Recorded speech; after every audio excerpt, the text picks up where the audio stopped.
ایک اور سوال کسی نے یہ پوچھا ہے کہ عام طور پر آج کل یہ معاشرے میں دیکھا جاتا ہے کہ سوشل میڈیا پہ بہت ساری توہین آمیز چیزیں جو مقدس شخصیات اور مقدس کتابوں کے بارے میں کی جاتی ہے، اور عام طور پر لوگ اس کو پھیلاتے ہیں اور یہ دعوت دیتے ہیں کہ آپ اس کو پھیلائیں اور تاکہ حکومت نوٹس لے یا اس کو سزا ملے۔ تو ایسا کرنا کیسا ہے؟ تو دیکھیں، یہ جو توہین آمیز مواد ہوتا ہے، جیسے علیاذ باللہ کوئی قرآن کریم کی بے حرمتی کر رہا ہے، یا کوئی کسی نبی کی، ولی کی، مقدس شخصیات کی، یا کوئی دین کے شعار کی بے حرمتی اگر کر رہا ہے، تو ایسے لوگوں کے خلاف جو کرنے والا کام ہے وہ یہ ہے کہ اگر وہ لوگ آپ کی ایکسیس میں ہیں، جیسے کسی ملک میں رہ رہے ہیں، تو ان کے خلاف قانونی چارہ جوئی کرنی چاہیے، اور قانونی طور پر جو ملک کا قانون ہے اس کے مطابق ان کو سزا دینی چاہیے۔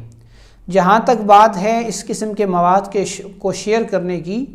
تو یہ بالکل درست اور صحیح نہیں ہے، کیونکہ توہین کرنے والے کا مقصد ہی یہی ہے کہ زیادہ سے زیادہ اس کو پھیلایا جائے، زیادہ سے زیادہ اس کی تشہیر کی جائے۔ تو جب آپ خود اس کا کام کرنے لگ گئے تو آپ تو خود اس چیز کا، اس مہم کا حصہ بن رہے ہیں، اگرچہ آپ تو یہ نہیں چاہتے، لیکن آپ غیر محسوس انداز سے ان کی چال میں آ گئے۔ اس لیے اس طرح کی چیزوں کو شیئر کرنا بالکل غلط ہے۔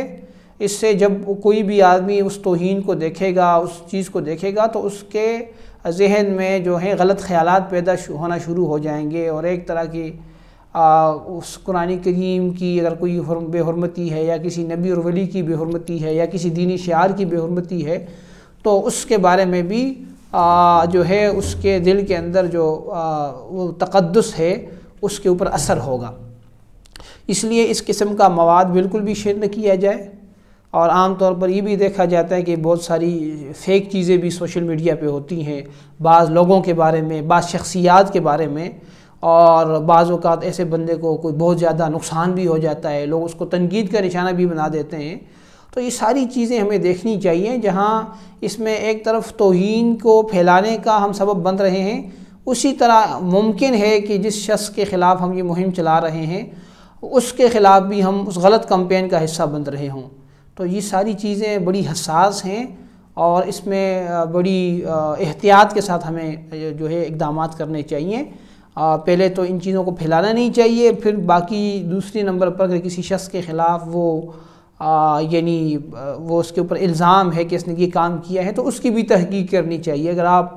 حقائق تک پہنچ جاتے ہیں، اس حقیقت تک پہنچ جاتے ہیں کہ واقعی یہ بات درست ہے، تو پھر اس کے بعد اس کے خلاف قانونی چارہ جوئی کرنی چاہیے۔ اللہ تعالی ہم کو عمل کرنے کی توفیق عطا فرمائے۔ آذان میڈیا ہاؤس کو سبسکرائب کریں اور بیل کے آئکن کو پریس کریں تاکہ آپ ہماری تمام آنے والی ویڈیوز کو دیکھ سکیں۔ جزاکم اللہ۔